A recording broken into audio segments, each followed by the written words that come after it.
Eu quero repercutir uma coisa aqui com vocês que, claro que muita gente pediu pra gente comentar, porque o diploma de Relações Internacionais tem que servir para alguma coisa, não é mesmo? Embora eu não esteja acompanhando o caso de perto, a gente teve nessa semana, governo celebra retirada de itens brasileiros da taxação norte-americana.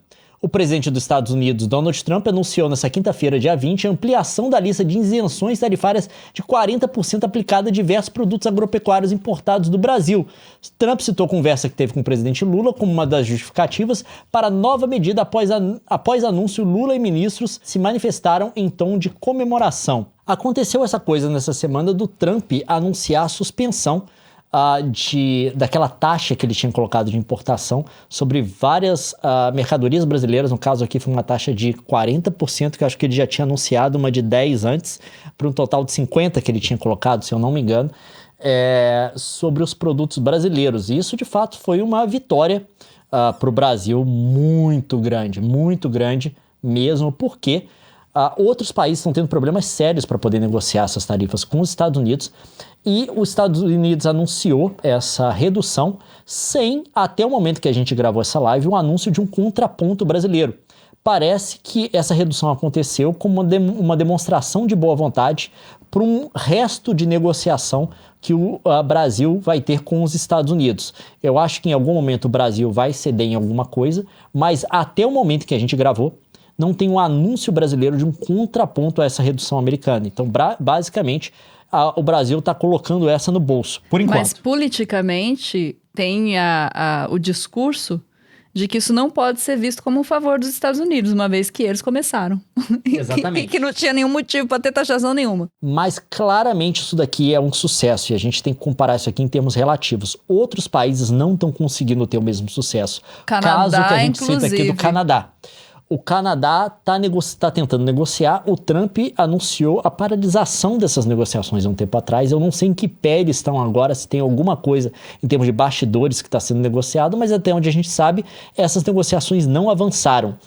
Então, para o Brasil ter conseguido fazer isso, é de fato impressionante. É uma vitória da diplomacia brasileira, e a gente tem que fazer esse elogio de fato, porque eu, como estudante de Relações Internacionais, sou formado em Relações Internacionais, acompanho, né, a diplomacia brasileira há muito tempo, conheço inclusive pessoas que fazem parte dela, pessoas que estudaram comigo hoje, são diplomatas, e a diplomacia brasileira tem uma tradição, uma fama também, e em vários casos demonstrou uma competência que são dignas de louvor de fato. Eu acho que o Instituto Rio Branco é um instituto, pelo menos de formação no Brasil, é de fato um instituto de excelência. É claro que a gente não pode falar para a experiência individual de cada diplomata, mas no conjunto, no agregado, tá? O Brasil tem um saldo muito positivo em termos do seu pessoal de diplomacia e do seu engajamento internacional, tá? Acho que isso deriva de uma formação, de uma competência grande desses profissionais. Mauro Vieira, o atual ministro das Relações Exteriores, ele é um diplomata de carreira, então uma pessoa que tem uma formação pelo Instituto Rio Branco também.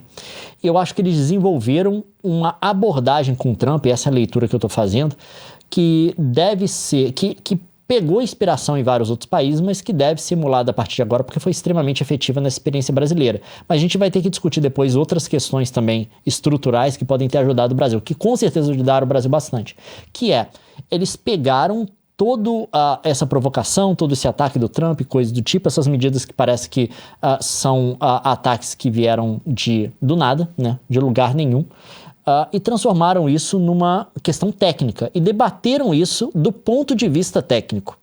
É basicamente você pegar uma coisa que parece que não é técnica e transformar e endereçar ela como se fosse. Baixar a bola, né? Falar isso aqui, parece que é uma questão política, parece que tem um ataque, várias coisas foram ditas, coisas do tipo, mas você olha para isso e fala assim, isso é um problema que eu vou endereçar como se eu fosse um engenheiro tentando resolver um problema matemático. Um problema matemático.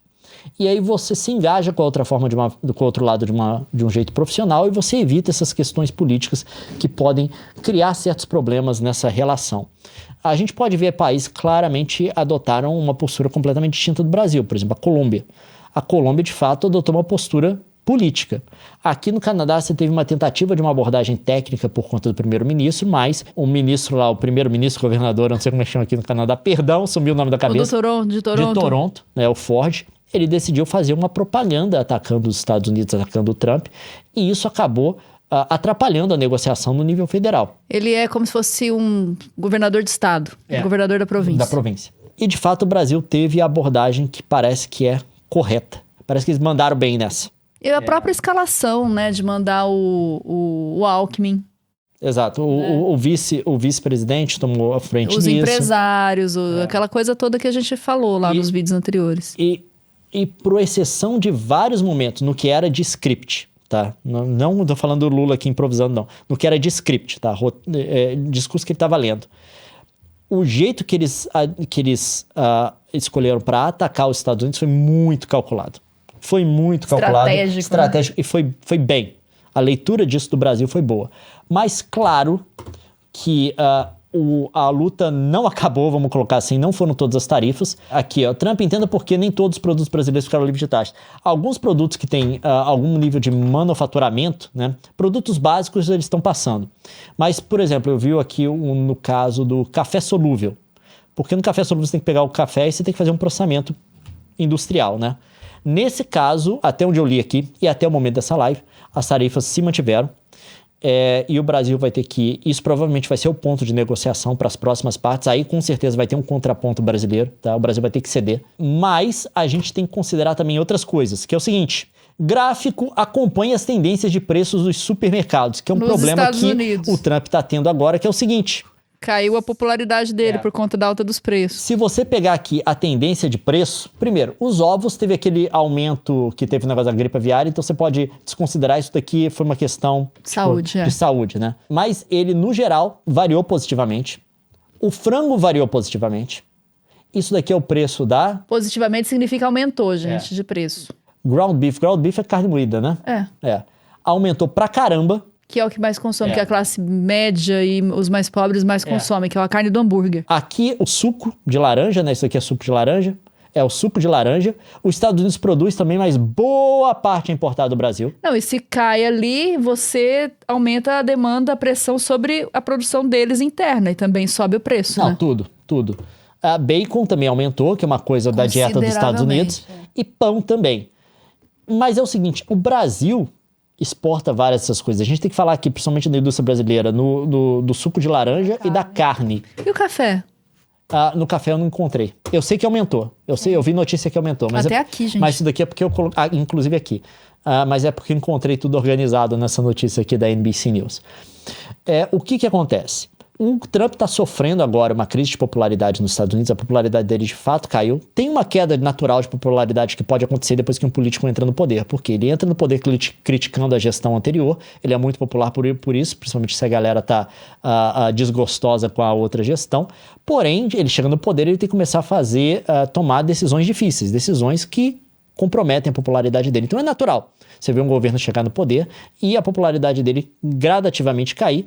Todo o negócio dele, se ele estiver concorrendo à reeleição ou quiser eleger um sucessor, no final de 4 anos, né, se for o mandato dele, dependendo de quanto for o mandato, ele não perder essa popularidade a um ponto que inviabilize uma candidatura dele no futuro, né, a reeleição dele ou a candidatura de um sucessor.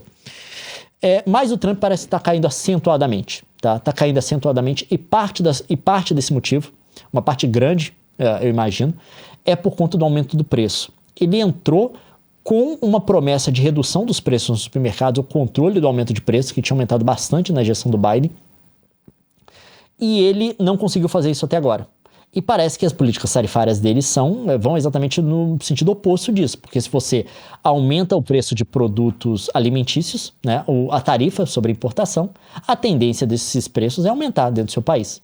E obviamente não é isso que as pessoas querem. Então ele está lidando com essa crise de popularidade.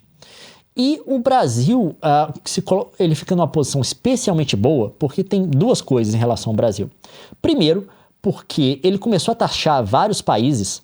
Um dos motivos que ele cita, né? Claro que isso é um motivo ideológico, mas a gente não pode simplesmente descartar isso dentro da gestão do Trump. Parece que muito motivo ali de decisão não é prático, pragmático, é ideológico. Ele citou o fato de que países que foram tarifados eram países com quem os Estados Unidos tinham um déficit comercial. Os Estados Unidos comprava desse país mais do que exportava para eles. Só que esse não é o caso do Brasil. O Brasil tem déficit com os Estados Unidos. Os Estados Unidos saem no positivo na relação comercial com o Brasil. Então, quando você vê várias dessas tarifas, você vê várias coisas que começam a não fazer sentido nessa lógica, tá? Se você observar essa lógica. E outra coisa também é que um dos motivos, e isso é um ponto ideológico forte dentro do governo Trump, tá? Não é só da boca para fora, tem gente que acredita nisso. Um dos motivos dele ter taxado é porque a produção de vários produtos que eles acham que podem ser feitas dentro dos Estados Unidos, empregando americanos, gerando valor nos Estados Unidos, estavam sendo feitos em outros países e esses produtos feitos nesse país eram importados para os Estados Unidos. Então, uma das ideias, um dos pontos ideológicos aí, e eu vou colocar como ideológico porque dificilmente isso é pragmático, tá, gente? Era que o Trump ia taxar esses produtos desses países para criar um incentivo para essas empresas que estavam produzindo fora começarem a produzir esse produto dentro dos Estados Unidos. Isso daí de taxar funciona em alguns casos. No primeiro governo dele, ele fez isso com máquina de lavar. Tá? E, de fato, muito da produção veio para os Estados Unidos. Mas depois fizeram um cálculo aí que quanto custou para os americanos cada um desses empregos era mais de $800 mil, uma coisa assim. Aí você tem que verificar se valeu a pena ou não. Mas ele conseguiu fazer, porque eles foram com um alvo específico nessa indústria e conseguiram trazer parte da produção para os Estados Unidos, ou renacionalizar alguma parte dessa produção. Só que do jeito que eles estavam fazendo não era assim. Eles estavam simplesmente pegando uma taxa fixa e taxando tudo que vinha de um país. Era assim, a granel, né? Obviamente, pelo nome do país, né? Obviamente que não é assim que você faz política tarifária. Só que tem um porém, eles queriam trazer produção, mas o Brasil exporta, boa parte das coisas que exporta para os Estados Unidos são produtos básicos, primários, que os Estados Unidos não produz, ou não tem condição de produzir, ou se produz alguma quantidade desse produto, não tem condição de expandir essa produção a ponto de suprir, né, toda a necessidade que é suprida pelas importações brasileiras, pelo que eles importam do Brasil. E aí, isso tudo, junto com esse aumento de preço, crise de popularidade, gerou esse turbilhão da combinação perfeita de fatores que colocou o Brasil numa posição muito privilegiada.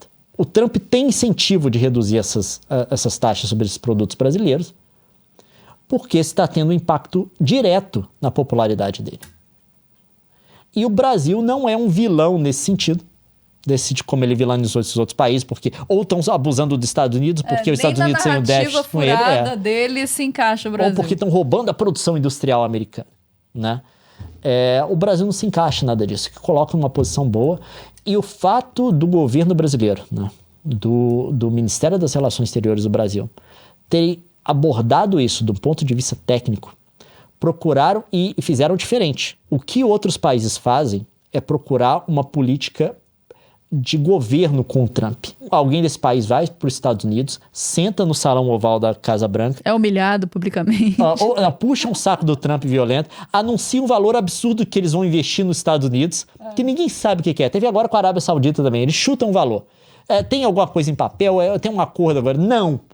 Vamos investir 1 bilhão, 300 bilhões. É só para aparecer na televisão. E aí eles caem no gosto do Trump, dão presente, aquelas coisas, sei lá como é que funciona. E ganham o favor do Trump e tentam conseguir favor dessa forma. O que o Brasil fez é diferente. Eles fizeram uma política de Estado. O Lula não foi para Washington para beijar a mão do Trump. Aliás, eles se reuniram depois num terceiro país. Mas já estava resolvido, né? Já estava resolvido ali, tá? O que eles fizeram?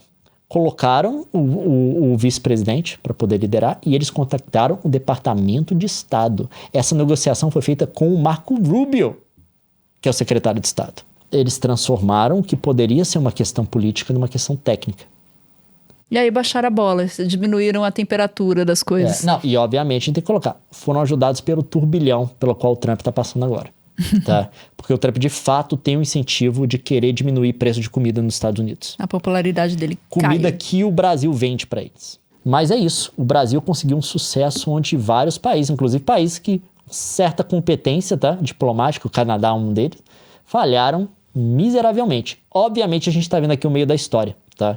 Na semana que vem vai ter outras atualizações, a gente vai ter que saber o que é. Mas até agora as escolhas, do ponto de vista da diplomacia, do ponto de vista assim, da análise da relação entre países, o Brasil fez o dever de casa certinho.